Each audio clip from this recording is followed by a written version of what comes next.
Namichi yeroo hundumaa wanti hundumtuu gaarummaaf ta'a jechuun beekama. Taatee hundumaaf deebiinsa kana qofaa ture.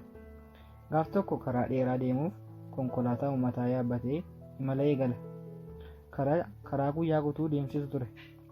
Walakkaa guyyaa erga deemanii booda konkolaataan rakkoo godhatee dhaabbate.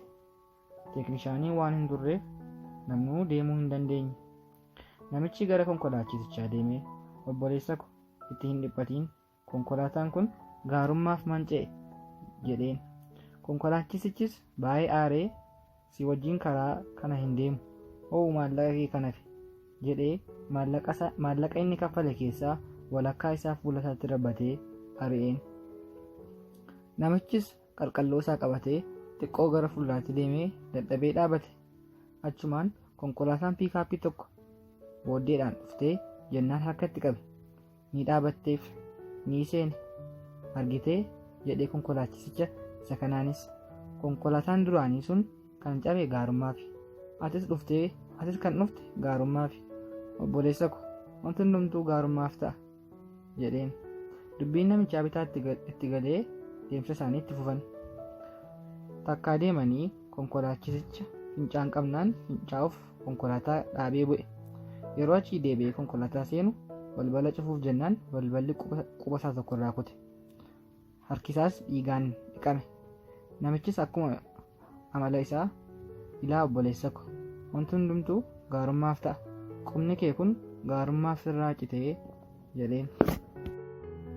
Konkolaachisichi aarii isa to'achuu hin dandeenye. Baay'eetti dheekkamee, qubni namaa yoomuu gaarummaaf hin citu. Ani nama akka kee wajjin karaa hin deemu. Konkolaataa koorraa naa bu'i jedhee gad darbateen. Laga walakkaatti qofaa isaa gatee karaa isaa itti fufe.